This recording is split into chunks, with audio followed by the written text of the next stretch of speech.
Hello Jain दोस्तों, मैं Rahul Singh Rahul wifi study में आप सभी लोगों का बहुत बहुत स्वागत और अभिनंदन करता हूं।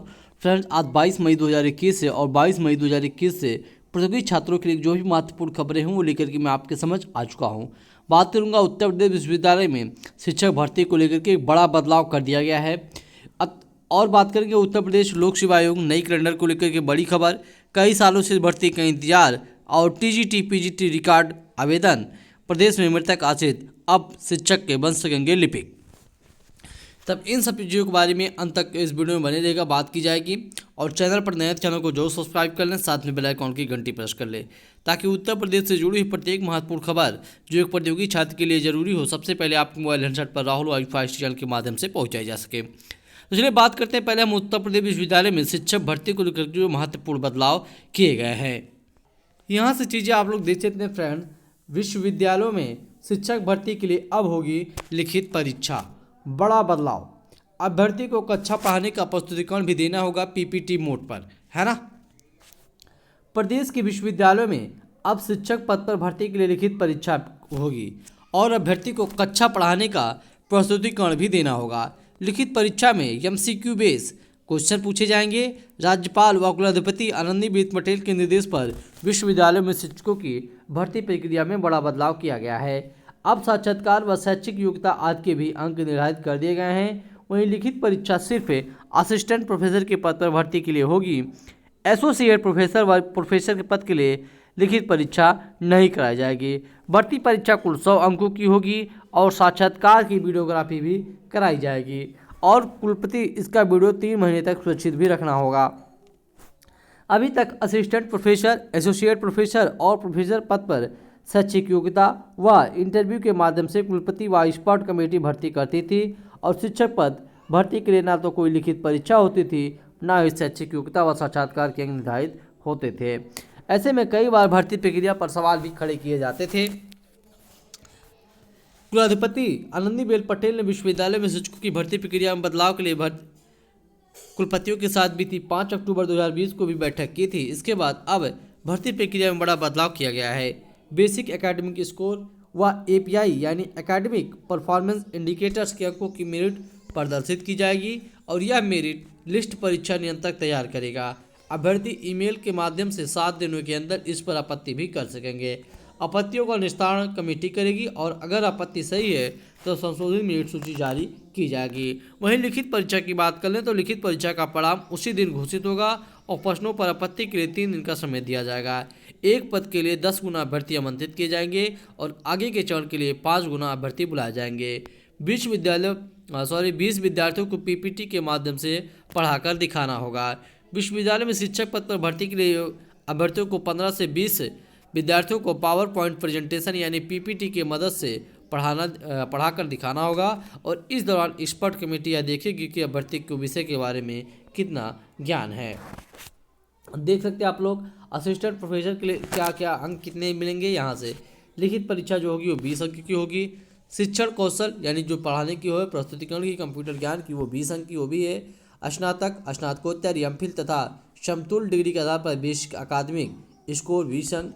वहीं विश्वविद्यालय अनुदान आयोग निर्धारित व्यवस्था के अनुसार एपीआई है ना, एपीआई में भी 30 अंक रखे गए हैं और साक्षात्कार के 10 अंक रखे गए हैं। तो एसोसिएट प्रोफेसर और प्रोफेसर की भर्ती में साक्षात्कार के होंगे केवल अंक, है ना, और केवल असिस्टेंट प्रोफेसर में ये लिखित परीक्षा आपकी कराई जाएगी। तो एक खबर हो गई विश्वविद्यालय में जो बड़ा बदलाव किया गया है और इसके साथ राज्यपाल आनंदीबेन पटेल जो कुलाधिपति भी हैं और उन्होंने एक महत्वपूर्ण बदलाव का संदेश दे दिया है। आगे बात करेंगे यहाँ से उत्तर प्रदेश लोक सेवा आयोग से संबंध में। 6 माह में लोक सेवा आयोग को 13 परीक्षाएं कराने की चुनौती है। जैसा कि आप लोग जानते हैं, अभी कुछ दिनों पूर्व सोमवार को जो है नए अध्यक्ष संजय सिंह सेनेत ने शपथ ग्रहण कर लिया है। उनके सामने एक बड़ी चुनौती है कि 6 माह में 13 परीक्षाएं किस प्रकार से कराई जाएंगी। कोरोना संक्रमण की वजह से उत्तर प्रदेश लोक सेवा आयोग यानी यूपीपीएससी ने अप्रैल से जून तक की भर्ती परीक्षाएं पोस्टपोन कर दी हैं। अब संक्रमण नियंत्रित होने लगा है। उम्मीद है कि जुलाई तक कोरोना कर्फ्यू भी खत्म हो सकता है। ऐसा होने पर जुलाई से दिसंबर महीने तक आयोग को 13 परीक्षाएं कराकर अविलंब उसका रिजल्ट जारी करने की चुनौती भी रहेगी। अगर ऐसा नहीं हुआ तो प्रतियोगियों की दिक्कतें बढ़ेंगी। साथ ही आयोग के कार्य पर भी विपरीत प्रभाव पड़ेगा, जिससे पूरी व्यवस्था पटरी से उतर जाएगी, जिसे सुधारना आसान नहीं होगा। कुछ साल पहले तक यूपीपीएससी की परीक्षाएं व रिजल्ट सालों तक लंबित रहते थे, लेकिन प्रभात कुमार ने अध्यक्ष बनने के बाद समस्त परीक्षाओं को तेजी से निर्धारित कराने के साथ सालों से लंबित रिजल्ट भी जारी किए हैं। बीते साल बात किया जाए तो लॉकडाउन खत्म होने के बाद उन्होंने युद्ध स्तर पर काम करके कैलेंडर के अनुरूप समस्त परीक्षाएं पूर्ण करवाई थी। वैसे भी चुनौती मौजूदा समय में भी है। आयोग ने 2021 के कैलेंडर में 16 परीक्षाएं प्रस्तावित की थी, लेकिन अभी तक सिर्फ 3 परीक्षाएं पोस्टपोन की गई हैं। आगे 13 परीक्षाएं और है। तो इस प्रकार से कैसे इसको पूरी कंडक्ट कराई जाएगी भर्ती आयोग के द्वारा, उत्तर प्रदेश लोक सेवा आयोग के द्वारा, एक बहुत बड़ी चुनौती है आयोग को और आयोग के अधिकारी के लिए। 7 साल से एपीएस भर्ती का इंतजार कर रहे हैं प्रतियोगी। उत्तर प्रदेश लोक सेवा आयोग ने 2015 के बाद एपीएस यानी अपर नियुक्त सचिव के पद की भर्ती नहीं निकाली है। आयोग को शासन से भर्ती का दियाचन भी मिल चुका है। 2 बार भर्ती की परीक्षा भी करने में प्रस्तावित हुई, लेकिन आयोग ने विज्ञापन नहीं निकाला। प्रतियोगियों को प्रतिनिधिमंडल शुक्रवार को आयोग अध्यक्ष संजय सिन्हा से मुलाकात की और ज्ञापन देकर एपीएस की भर्ती जल्द निकालने की मांग भी की है। प्रतियोगियों ने कहा कि जल्द भर्ती न निकली तो उनकी आयु सीमा खत्म हो जाएगी। प्रतियोगी दीपक कुशवाहा का कहना है कि आयोग ने अपने परीक्षा कैलेंडर में 2017, उसके बाद 10 जून 2018 को एपीएस भर्ती की प्रस्तावित की थी, लेकिन इसका विज्ञापन जारी नहीं किया गया। आप देख सकते हैं कौन कौन सी परीक्षाएं अभी जो पोस्टपोन हुई है, स्थगित परीक्षाएं हैं। प्रवक्ता राजकीय डिग्री कॉलेज जीआईसी आपको पता होगा, प्रधानाचार्य श्रेणी उप प्रधानाचार्य सहायक निदेशक स्क्रीनिंग परीक्षा, सम्मिलित राज्य कृषि सेवा प्रारंभिक परीक्षा और वहीं देख सकते हैं सम्मिलित राज्य पर पीसीएस आवेदन परवर अधीनस्थ सेवा प्रारंभिक परीक्षा 2021 तथा सहायक वन संरक्षक क्षेत्रीय वनाधिकारी, वहीं प्रवक्ता राज्य के इंटर कॉलेज पर परीक्षा 2020 थी। ये सब परीक्षाएं भी पोस्टपोन की गई हैं। और कौन कौन सी परीक्षा आपको करानी है भी आयोग को, यहाँ से चीज़ों को भी जान सकते हैं।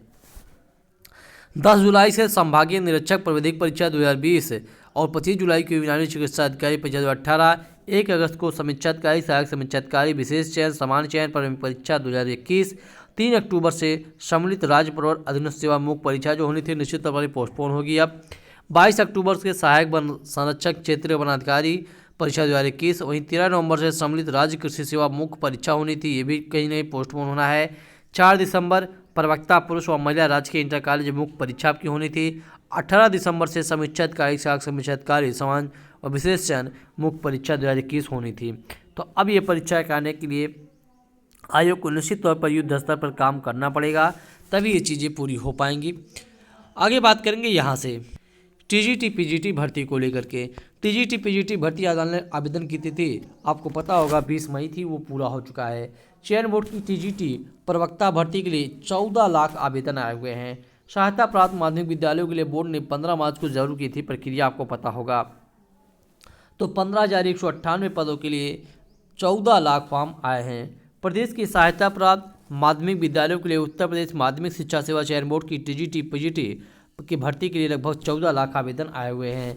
चयन बोर्ड की ओर से 15 मार्च को 15,198 पदों की भर्ती के लिए आवेदन मांगे गए थे और चयन बोर्ड की कोरोना संक्रमण की वजह से टीजीटी प्रवक्ता के आवेदन के लिए 4 बार आवेदन की तिथि बढ़ाए जाने के बाद 14 लाख आवेदन आए हैं। ऑनलाइन आवेदन सबमिट करने की तिथि 20 मई के बाद 14 लाख से अधिक अभ्यर्थियों ने आवेदन किया था। वहीं चयन बोर्ड की ओर से टीजीटी प्रवक्ता के लिए घोषित 15,198 पदों में टीजीटी के 12,603 और वहीं पीजीटी के 2,595 पदों के लिए ये आवेदन मांगे गए थे।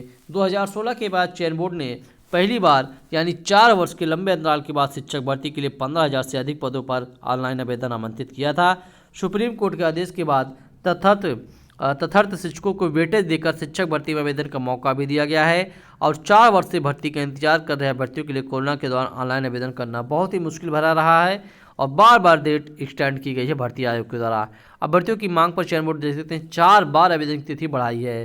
कोरोना संक्रमण के कारण दौरान चयन बोर्ड ने पोर्टल के सही तरीके से काम नहीं करने के कारण पहली बार चयन बोर्ड ने पंजीकरण की तिथि 11 अप्रैल से बढ़ाकर 21 अप्रैल किया था।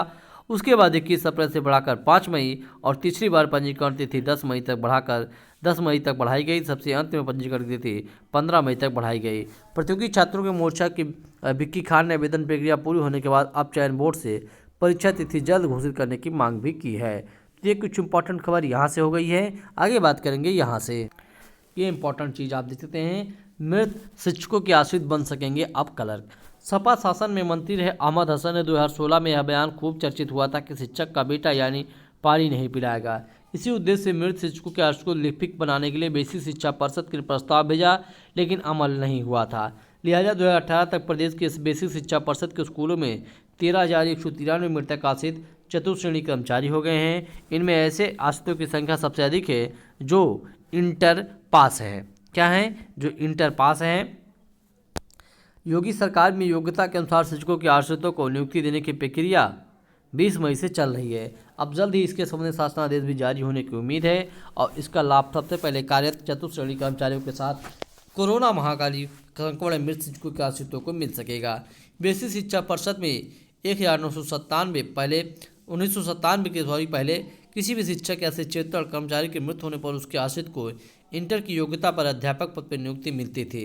उससे कम पढ़े लोगों को अनुचर पद पर नियुक्ति मिलती थी। आश्रित का स्नातक होना जरूरी था। यहाँ से देख सकते हैं हम लोग नियुक्त होते थे। 1997 के बाद अध्यापक पद पर नियुक्ति के लिए आश्रित का स्नातक होना जरूरी था।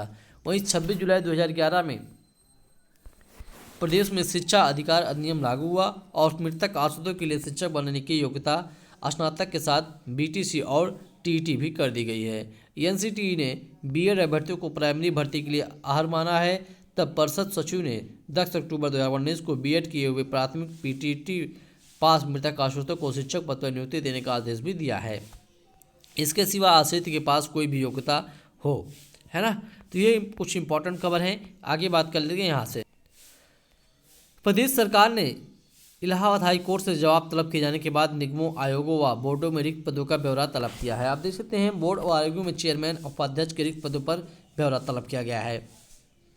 दरअसल हाईकोर्ट ने एक जनहित याचिका पर सुनवाई करते हुए प्रदेश सरकार से पूछा है कि कई बोर्डों, आयोगों व निकायों में चेयरमैन के पदों पर क्यों नहीं भरा गया है, इन्हें भरने के लिए क्या कदम उठाए गए हैं। इसके बाद शासन ने समस्त विभागों के अपर मुख्य सचिवों, प्रमुख सचिवों व सचिवों से विभाग के अधीन कार्यरत बोर्डों, आयोगों, संस्थाओं, निगमों व निकायों में अध्यक्ष, उपाध्यक्ष व सदस्य के सृजित पदों के सापेक्ष व भरे रिक्त पदों का ब्यौरा मांगा है। अधिकारियों को निर्देश दिया गया है कि आप बताएं कि अध्यक्ष का पद भरा है या फिर खाली है, उपाध्यक्ष और सदस्यों की संख्या कितनी है और उनमें से कितने कितने अभी भरे हैं और कितने खाली हैं। ये सूचनाएं 24 मई तक उपलब्ध कराने को कहा गया है और राज्य सरकार के वकील को हाईकोर्ट के द्वारा पूछे गए सवालों का जवाब 3 जून को पेश भी करना होगा। तो ये पूरी खबर आपके लिए थी आज 22 मई 2021 के संबंध में। आई होप ये खबरों की सीरीज आपको अच्छी लग रही होगी, तो प्लीज़ वीडियो को लाइक करके इस वीडियो को जरूर शेयर कर दीजिएगा। मिलते हैं हम नेक्स्ट वीडियो में नेक्स्ट अपडेट के साथ। तब तक के लिए धन्यवाद, नमस्कार।